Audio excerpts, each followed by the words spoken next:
Hi, I'm Martin Jarvis, and once again I want to welcome you to another perspective, rising from a family that gives you nothing but excuses. Today we're going to talk about the family influence.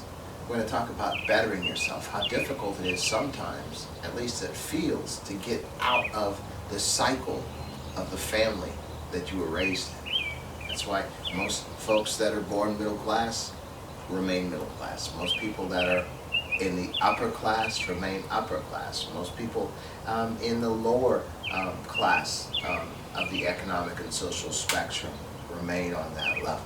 Why?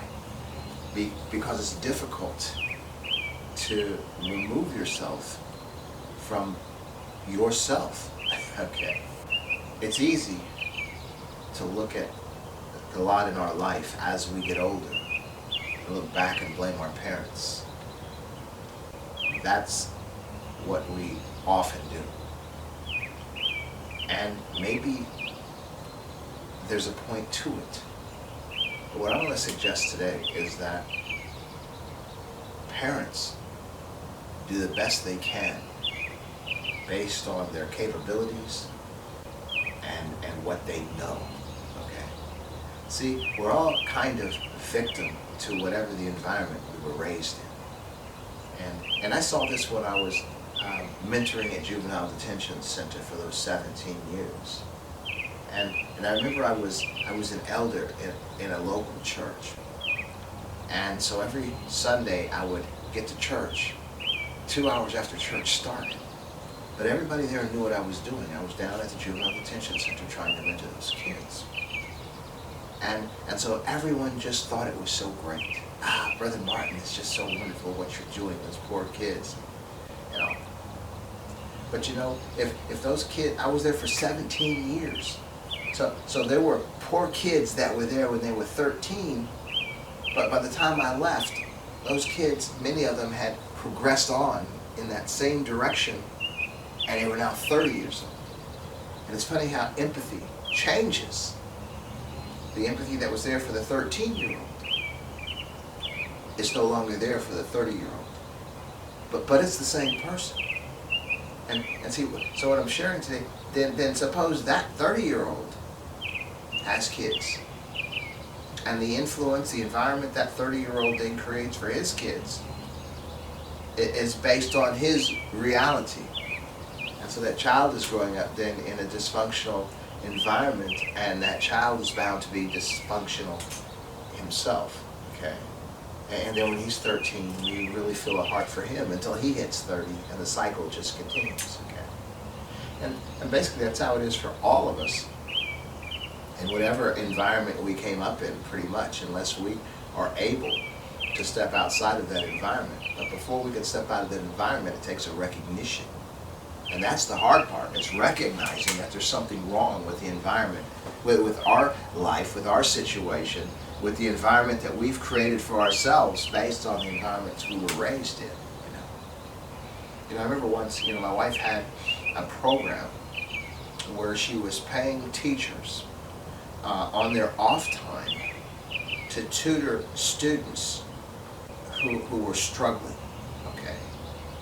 And I remember coming to pick her up once after the program, because she wasn't teaching the program, but she was running the program. So I came to pick her up, and this was sort of in the inner city. And I was sitting in the car, I was a little bit early, waiting for her to come out. And I noticed this young mother. She was probably about 17 or 18 years old. And she had a baby in her arms. And she had a black eye.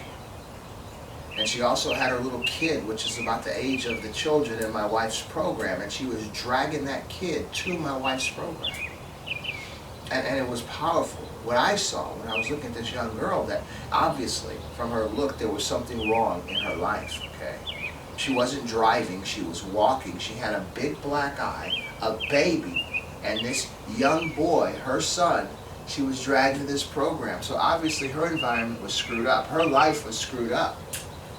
And she didn't have within her, it seemed, the ability to make it any better for this child. He's probably living in her home in the environment of abuse and dysfunction. But the one thing she knew was there was something being offered at my wife's program that could help better her son, okay? And in my mind, I'm thinking to help better her son out of the environment that she is raising him in. Parents do the best they can with what they know and what they're capable of. And that was very powerful to me. And I don't know what happened to that boy, of course. That was so many years ago. But I wonder. I do wonder. And so we do, as parents, create environments based on the environments we were raised, and we do our best, even if it's an abusive environment, even if we are the abusers. There's usually a root cause of that individual being an abuser. And often we find that individual was abused as well, and so how far back does that go? And how easy is it to escape from that? And so that's what we're going to talk about today, because I want to share with you that, yeah, we may have come up in dysfunctional homes. I mean, we, as all of us, in one form or another. And that it might seem that we're trapped in that dysfunctional home. I'm simply suggesting that we're not trapped. But I also want to add on that you really can't blame your family. And you can honor your family at the same time you're attempting to escape, okay? Because what I want to suggest is your family itself is not the issue. The environment is the issue. And the environment is as generationally transferable, okay? I mean, nobody would choose to be destructive. Nobody would choose to be an abuser. There is something that is in an individual that is being influenced by the environment they were raised in, as well the environment that they've created for themselves. And if you don't realize it, you're stuck, okay? Now, so what's the answer? Well, I want to suggest that the answer is education, okay? And I believe that's it. And I've experienced this firsthand, okay? That revelation, education, it all comes together. There has to come a point to where you realize that this is not the way life is supposed to be. You realize that this is not healthy, that this environment is not healthy, and especially if you're having kids or planning on having kids. Do you really want your kids to go through what you went through? Okay? And do you want your kids to be better off than you? I think that is the prevailing positive mindset, regardless of how dysfunctional an individual's household is, that those parents always want what's best for their children. Now, their way of attaining what's best for their children might be convoluted. They might be terribly abusing this child, and in their mind, attempting to prepare this child for the real world, where there's real abuse out there. And so that's a totally dysfunctional, convoluted mindset. But the root motivation is that this individual believes that they're preparing this child for the real world, okay, toughing them up, you know. And so we're going to look at this. You know, how do we transition out of the mess that we're in, and be better, okay? And again, it's education. What I see with education, it's like education expands an individual's worldview. You begin to see things differently that you didn't realize. And for me, education, I mean, I like online school, that's good, but for me, I prefer being in person, okay? Because whatever the environment is, if you're coming up in a dysfunctional environment and you're going to school, you're actually physically going to school. You're going to school with a multitude of people who are like-minded, who are on a path of attempting to better their life, to change their environment. Okay, and it's you can feed off of that energy, and they can feed off of yours, that you're attempting to expand your worldview. And what I'm suggesting is, as your worldview expands, you begin to see realities begin to manifest before your eyes. One thing, you begin to see opportunities. Opportunities begin to manifest before your eyes that were already there. But you weren't there. Your mind wasn't there. Your worldview hadn't been expanded to the point where you could even see that opportunity that had always been before you. And what I want to suggest then is that opportunity is not simply business opportunities, but life opportunities. You begin to see and recognize that life, you know, as your worldview begins to expand, you begin to see other folks, other lands, other nations, other people living in less positive environments than you, living in better positive environments than you. Can begin to see and weigh the difference, and your choices become more real as your worldview expands, okay? So to me, that's the education. Education is the key. And as a parent, it's a wise parent that recognizes that the better off they create an environment for themselves, the better off their child is going to be. I look at my family situation. I look at my father. He was a military man. He was what they call a lifer. He was a cannoneer, a young cannoneer in World War II, left the military as a warrant officer. Korea popped up, he rejoined, entered the Air Force as a master sergeant. Vietnam War came, he was an E9 Chief Master Sergeant, volunteered, went to Vietnam, about 65 or so. A lifer. He got out of the military and then continuing his education, ended up with an MBA. But he was born and raised in the Bronx. Very dismal situation, but he was still a hustler. He said he was polishing shoes when he was like 8 years old. He was always trying to better his life the best he could in the environment that he was given. And that's when he joined the military and left home. And he told me as he got older, as we would go back to New York, every year to visit his family and friends, that if he had stayed in New York, he said he probably would have either been dead or in prison. So he found a way to better himself the best he could. Okay, and even hustling at that time, as an 8-year-old, polishing shoes to make money. I can picture that almost. It's funny growing up. We all earned allowance. And so we all had jobs and tasks as kids that we had to do. And my job was polishing my dad's shoes. He had like 2 pairs of shoes, a cordovan pair and a black pair. And my job was to keep his shoes shine. And it's amazing as I look back and see he had me doing the job that he did when he was a kid. I never really thought about that till just this moment. But anyway, that's what. So even the experience of shining folks' shoes, different folks' shoes. Imagine how many different type people shoes he shined when he was that young boy. In each individual personality and life situation, even people that could afford to have their shoes shined at that time, that had to have been around 1930 or so. That even those experiences, those interactions with those people expanded his worldview. Till as he grew up, he realized, the folks that he was shining shoes for versus the folks that were in the environment he was coming up in, his peers, it seemed to him that he probably wanted the life of the people whose shoes he was shining, okay? And he saw that the military provided that opportunity. So even in his way, his education may not have been a formal education at that time, but it was a tremendous education as he was exposed to people of means who had the ability to pay for a shoe shine, while other people were scraping and finding something else to do destructive in their lives. Okay. But his education came later in life, during his last years in the military and as a civilian. As well, my father, having been in the military all those years and affiliated with the military, even civilian military, after he finally got out, he drank a lot.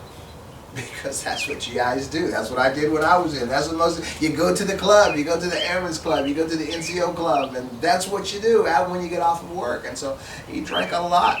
All my friends were, their dads were military. They all drank a lot. That's what they had in common. That was the military. And so then I look at my mother's life, and she was a Christian. She was a traditional Christian. Everybody's going to hell. But our group, and that's the environment I was raised in. And so it was funny then. So I have had both of those environments that I was exposed to. I was in church, exposed to church like 4 and 5 times a week. Yet on the other side, I was getting a buzz with my friends, So it was like I had the influence of my mother and the influence of my father. I just chose a different type of buzz, but it was the same. It was the same influence. And so that's how I came up. And very interesting, as I've shared in my story, when I left home, I became an atheist for like 10 years, and then I had this epiphany, this revelation. And then there was something divine out there, something larger than me. As far as I was concerned. And so at 28 years old, I changed my life. And so then I see the influence of both of my parents. So I went the atheist route when I joined the military. So it was kind of like my father. I mean, he wasn't really an atheist, but he was living the life of, just out there. And that's what my life was.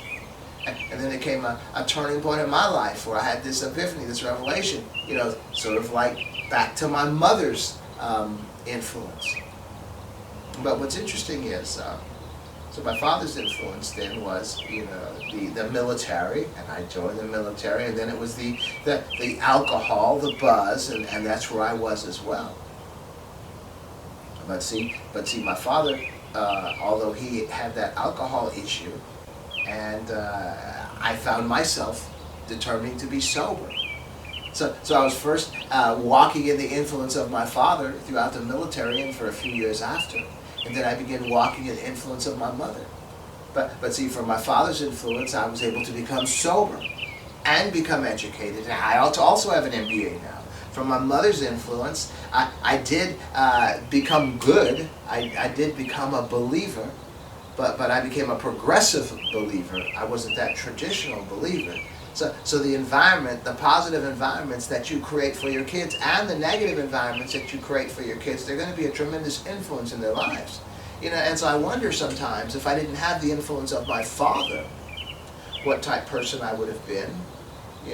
But then again, if I didn't have the influence of my mother, what type of person that I was in. So the influences of my mother and my father were very important. Okay, they did have their issues.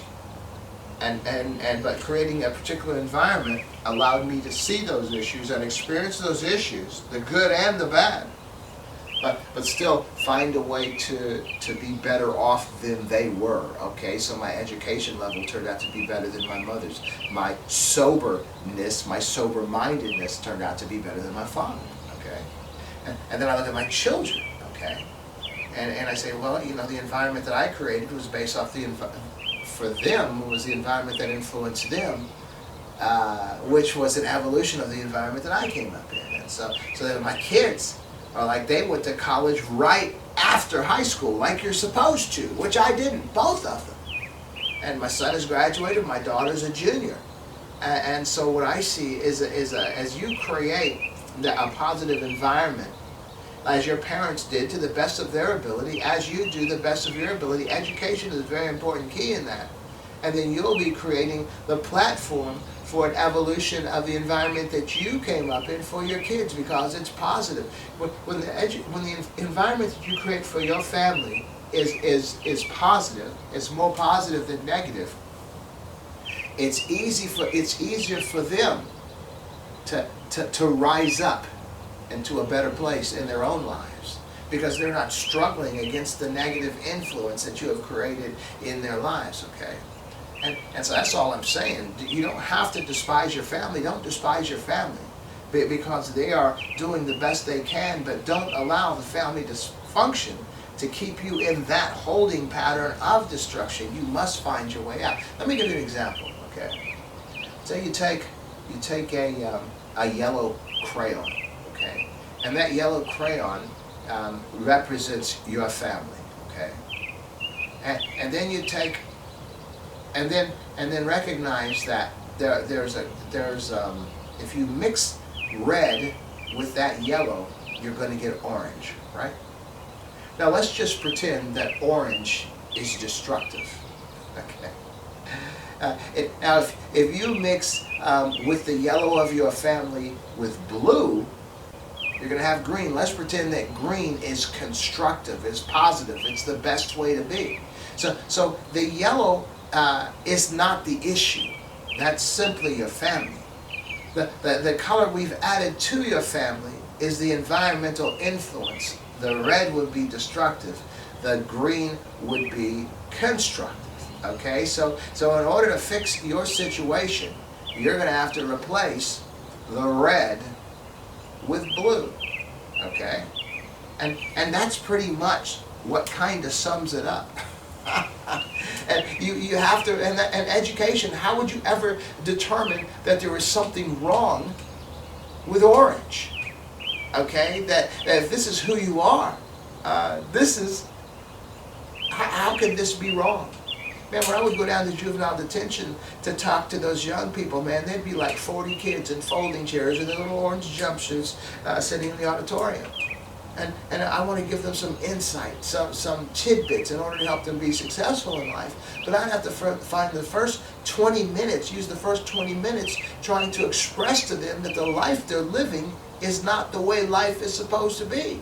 Now you think someone sitting in jail, incarcerated, in little orange jumpsuits in a gymnasium that's being led in there by guards and monitored and then led back to their cells, that they would understand or they would recognize that there's something wrong in this picture. But that's how tough, that's how influential the family environments that we've come up in, that we may be destructive, we may be totally dysfunctional, but we don't even realize it.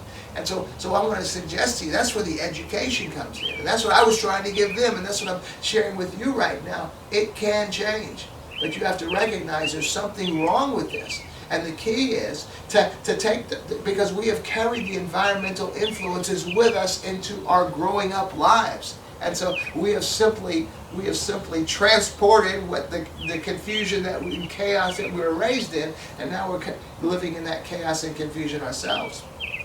And we started smoking weed and drinking alcohol when we were 14 or 15 years old. Now we're older, we're 20 years old, living on our own, and we're doing the same thing, probably except, a little bit more. That's the dysfunction, okay? That's the influence of the environment.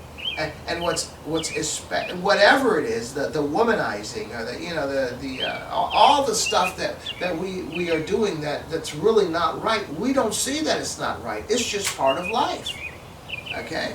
And so what I'm suggesting is to recognize there has to be some way to step outside of yourself, look at yourself, and figure out that this isn't the way life is supposed to be, okay?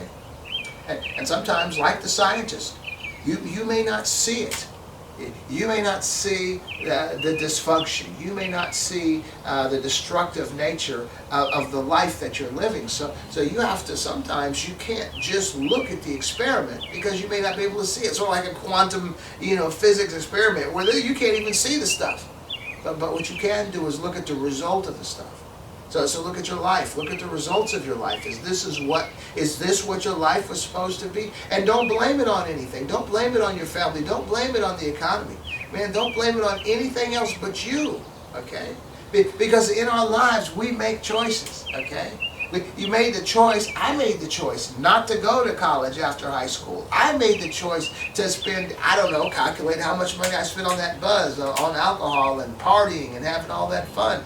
I made these choices. Okay, so the first part of that education gives you to understand that in order to affect your life, you're going to have to be honest with yourself. There's nobody to blame but you. And so as you look at the results, how much money I don't have, how much money I'll never have based on my lifestyle right now. As I understand what smoking does, what am I doing to my body? As I understand what unhealthy living, what am I doing in my body? I don't, relationships, am I really living a life that's going to garner a healthy relationship, a healthy wife or a healthy husband and healthy children? Am I? And so it's all about choices. And the problem is that we think consciously we're making the choices ourselves, but we're not.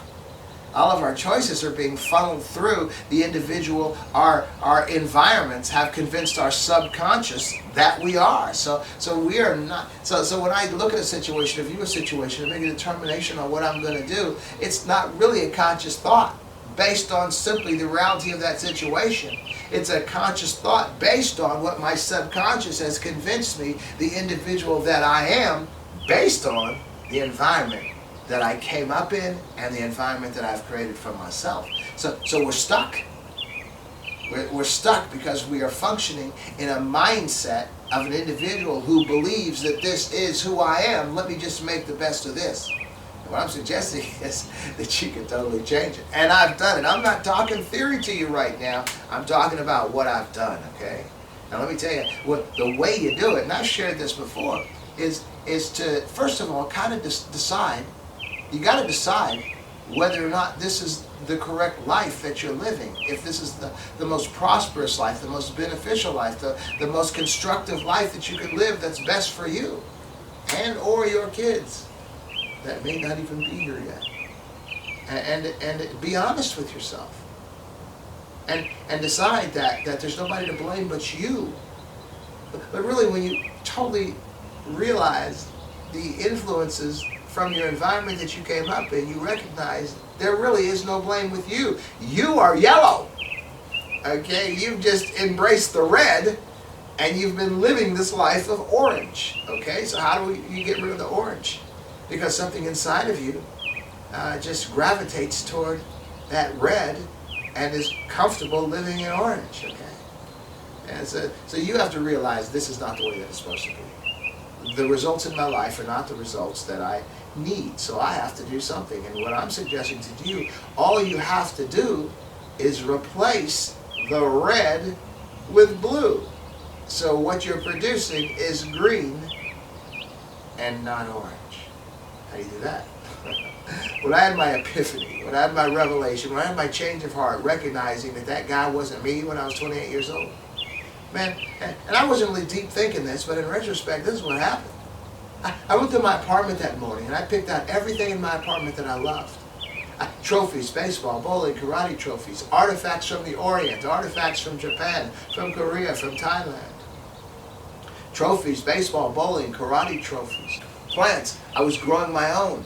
Jazz album collection, very large jazz album collection, switchblade collection, all kinds of pictures from the Orient and things, everything that I loved. My karate uniform, which was very special to me. My bowling ball and bowling bag and bowling shoes and bowling.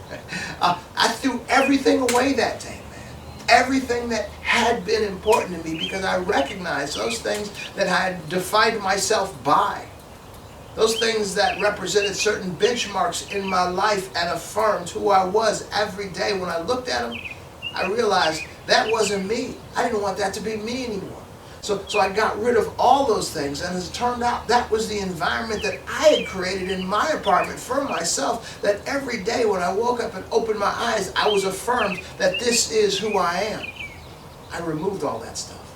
And slowly I began replacing all that red stuff with blue stuff. All the things that begin to affirm who I believed I was now, the person that I wanted to be. And see, what happens is your subconscious then begins to buy into the... See, your subconscious isn't really thinking necessarily. So sort of like maybe a computer or something. It's just processing the data, okay? And processing the data, and this is the conclusion. This is who you are. And so when you change the data, your subconscious continues to process, but now it's processing new data. And the new data is blue, not red. And so the result is your subconscious is identifying you now as being green, not orange. Now as being constructive, not destructive. And see, your subconscious was never judging you. So there was no negativity in the destruction. That was simply who you were. And there was really no positivity in the construction. That is simply now who you are. And so you consciously have determined that you are going to create an environment that would influence your subconscious to determine this is who you are. So I'm telling you, and what it takes the education to be able to recognize who you really wish to be. Man, I'm telling you. So for me, for my life, so I lived a completely destructive life. I was having fun. I was enjoying myself because this was just me. And then I had that epiphany, what I call an epiphany at age 28. I changed. But then the change is built off of the changes. So as I changed my environment initially, okay, now I'm not doing those things anymore. Now I'm not smoking anymore. Now I'm not getting the buzz anymore. Now I'm not going out to the clubs. I'm not doing any of that stuff anymore. And I replaced it with something else, something positive. But in time, that positive then created me a new life, created me more money, created me a new environment to dwell in. Now I was at church, okay? And I replaced the clubs with church. And prior to it, man, I was in church. I was in clubs like every single night of the week. 7 nights a week, I was in nightclubs. And I was in church 3 and 4 times, a week and all. I had just changed. I had substituted this for that. So from that, I began learning and I began growing and I began recognizing that a lot of things that the traditional church had just bought into, to me, wasn't legitimate. And I began to rid myself of a lot of the tradition that I had recognized growing up. I think that had moved me to become an atheist. And so now I'm in this thing for real as an adult mind. As a sober mind, I'm not going to be embracing things that didn't make sense. So built on that change, the epiphany now, I was becoming more progressive, okay, in my thinking. So I'm in church now, and I ended up getting married and having kids. And these are the kids that were birthed in the new environment, not the old environment. They were birthed in the blue environment, not the red environment, okay? And so I'm continuing on and building on, and with my life is changing, and it's changing by leaps and bounds, way better, way more prosperous. Just everything in life is beginning to change positively simply by me replacing the old influences with the influences I want to be replaced, and not even realizing what they were going to lead to. And so then later on, I ended up getting another job. And trusting the process, not being upset about it. And it was for the post office, and now I was getting in shape, I was getting healthy and exercising and eating right. All this is built off of a change I had made, changing the environment, changing the influences, replacing it with a new one, and these are the things that were birthed and grew from that new environment that I created. And so we're along the line now, 50 years old. This is after the change, after the health. I decided to get an education, decided to get an associate degree, and kept going and got a bachelor's degree, and kept going and got an MBA, and of course, for like 10 years.